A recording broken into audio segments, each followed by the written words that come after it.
Yo tout le monde, j'espère que vous allez bien. Petite vidéo rapide où en fait j'ai vu assez souvent ce bug revenir et il y a un moyen en fait de le corriger. Donc c'est le bug de partie poker ou PMU ou Bwin, peu importe. Très souvent en fait vous avez la première main qui s'importe pas euh, parce qu'en fait le tracker ne reconnaît pas la main. Alors on va aller voir l'erreur ensemble et du coup je vous propose en même temps de voir comment on peut faire pour la corriger. Pour cela, en fait, on va aller du coup sur notre explorateur de fichiers. On va aller dans Utilisateur. Vous allez ensuite aller dans votre profil. Alors moi, j'en ai plusieurs. Et en fait, vous allez arriver dans AppData. Et il se peut que des fois, il soit caché. Donc pour cela, allez vérifier dans l'affichage que vous avez bien les éléments masqués qui sont affichés. Et donc ensuite dans AppData, vous suivez le lien. Donc moi j'ai Poker Tracker 4. Et en fait là-dedans, vous avez toutes les mains qui ont été enregistrées par votre tracker. Euh, donc là, on va aller dans 2022. Alors, pardon, c'est pas le bon truc. On va aller d'abord sur la room, donc partie poker, qui est la room où ça bug le plus souvent. Vous allez dans la dernière date, hein, et en fait, ici, vous avez toutes les tables et vous avez les fichiers de vos mains. Donc, je sais pas, je vais ouvrir Zaragoza.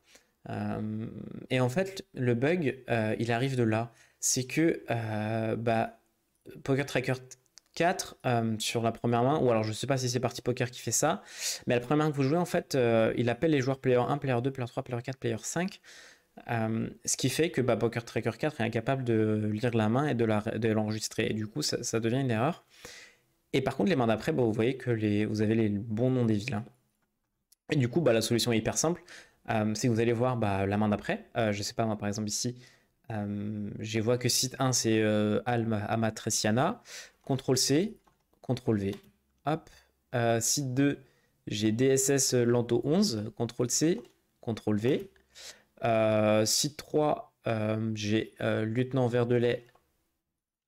On fait pareil. Site 4, Wimagaté. Et site 5, John Doe. Et site 6, c'est moi, Mental de Dindon. Petit pseudo sympa au passage.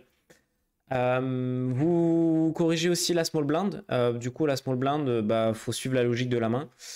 Du coup, si on a DSS Lanto qui est le UTG, fold, fold, Wimagate open, fold, moi je fold. Il se peut que ce soit John Doe, du coup, la small blind. Du coup, je fais John Doe, post small blind, moi je poste ma big blind. Ce que vous faites en fait ensuite, c'est que vous allez enregistrer sous la main, alors pas dans le même endroit, mais vous l'enregistrez dans un endroit où vous êtes facile à retrouver. Donc moi je vais la mettre sur le bureau, j'enregistre, donc voilà le nouveau fichier. Et ce que vous faites, c'est que du coup, vous allez ouvrir Poker Tracker 4,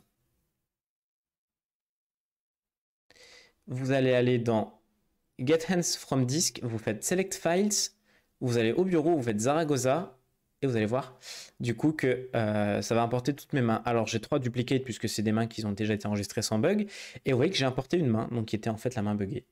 Voilà, donc ne le faites pas toujours, hein, puisque des fois la première main vous foldez, tant pis, hein, vous avez une big blind en moins. Moi je le fais quand par exemple la première main c'est un gros pot que je veux revoir et que je veux notamment comptabiliser dans mes résultats. Je le mets tout de suite. Gros pot que j'ai gagné ou que j'ai perdu, je précise. Euh, qu'on m'accuse pas de trafiquer mes résultats. Mais en tout cas, d'ailleurs, si vous voulez trafiquer vos résultats, c'est un moyen de le faire. Donc, je vous recommande absolument pas de le faire. D'ailleurs, je sais pas si ça marche. Je me demande si, genre, je vais sur la main, si je mets que je win, je sais pas. Faudrait que je me mette en winner 1000 balles, si ça va marcher ou pas. Mais si vous voulez essayer, allez-y, hein. Mais voilà, comme quoi, enfin, aussi, c'est pas si compliqué que ça de trafiquer ses résultats. Il vous suffit de supprimer les gros pots. Enfin, vous voyez le truc. Mais de toute façon, même sur Poker Tracker 4, vous pouvez le faire. Mais bref, là n'est pas le sujet. En tout cas, j'espère que cette vidéo vous a plu. Et n'hésitez pas à me demander d'autres tutos s'il y a des trucs qui vous posent problème et je verrai si je peux vous aider. Allez, ciao!